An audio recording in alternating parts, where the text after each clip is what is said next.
नर्मदा नदी के पवित्र तट पर स्थित एक ऐसा स्थान जहां स्वयं भगवान शिव साक्षात विराजते हैं, जहां श्रद्धा और भक्ति की धारा सदियों से प्रवाहित हो रही है।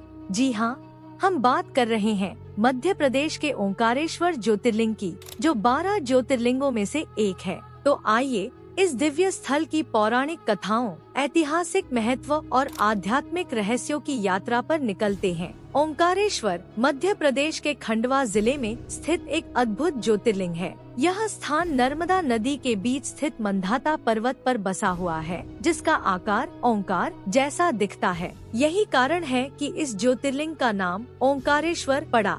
यहाँ आते ही श्रद्धालुओं के मन में एक अलग ही शांति और भक्ति का भाव उमड़ पड़ता है। जब भक्त पहली बार मंदिर के दर्शन करता है तो उसकी आंखों में श्रद्धा के आंसू छलक पड़ते हैं। नर्मदा की बहती धारा के साथ जब मंदिर की घंटियों की गूंज सुनाई देती है तो मानो आत्मा को एक दिव्य स्पर्श प्राप्त होता है। अब बात करते हैं ओंकारेश्वर ज्योतिर्लिंग से जुड़ी एक प्राचीन कथा की। पुराणों के अनुसार एक समय राजा मंदाता ने यहाँ कठोर तपस्या की थी, जिससे प्रसन्न होकर भगवान शिव ने स्वयं इस स्थान पर प्रकट होकर ज्योतिर्लिंग के रूप में विराजमान होने का वरदान दिया। एक अन्य कथा के अनुसार एक बार असुरों और देवताओं के बीच भीषण युद्ध छिड़ा। देवताओं ने भगवान शिव की आराधना की और उनसे सहायता मांगी।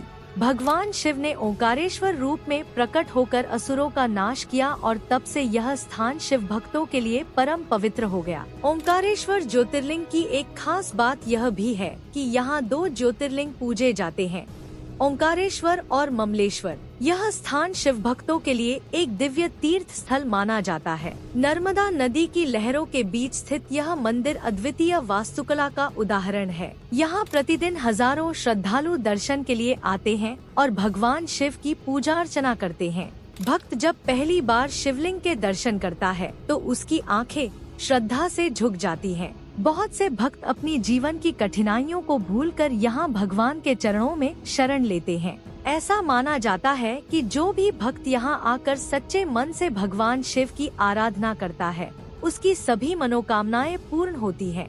श्रावण मास और महाशिवरात्रि के दौरान यहाँ विशेष पूजा अर्चना की जाती है, जिसमें दूर दूर से श्रद्धालु आते हैं। इन दिनों मंदिर परिसर में भक्तों की भीड़ उमड़ पड़ती है। लोग श्रद्धा में लीन होकर घंटों भजन कीर्तन करते हैं और भगवान शिव की कृपा पाने के लिए आंखों में आंसू लिए प्रार्थना करते हैं। अगर आप ओंकारेश्वर की यात्रा करने की योजना बना रहे हैं तो यहाँ तक पहुँचने के लिए इंदौर सबसे नजदीकी हवाई अड्डा है, जो लगभग 77 किलोमीटर की दूरी पर स्थित है। रेलवे से यात्रा करने वालों के लिए खंडवा रेलवे स्टेशन सबसे नजदीकी स्टेशन है। वहां से सड़क मार्ग द्वारा ओंकारेश्वर पहुंचा जा सकता है। नर्मदा नदी के किनारे स्थित यह स्थान न सिर्फ धार्मिक बल्कि प्राकृतिक सुंदरता के लिए भी प्रसिद्ध है। यहाँ आकर आपको अद्भुत शांति और आध्यात्मिकता का अनुभव होगा। भक्तों का मानना है कि यहाँ आकर उन्हें अपने जीवन के सभी कष्टों से मुक्ति मिलती है। कई श्रद्धालु यहाँ आकर अपनी आत्मा को नई ऊर्जा और शांति से भर लेते हैं। ओंकारेश्वर ज्योतिर्लिंग केवल एक मंदिर नहीं, बल्कि एक ऐसा स्थान है जहां भक्तों को ईश्वर की साक्षात अनुभूति होती है।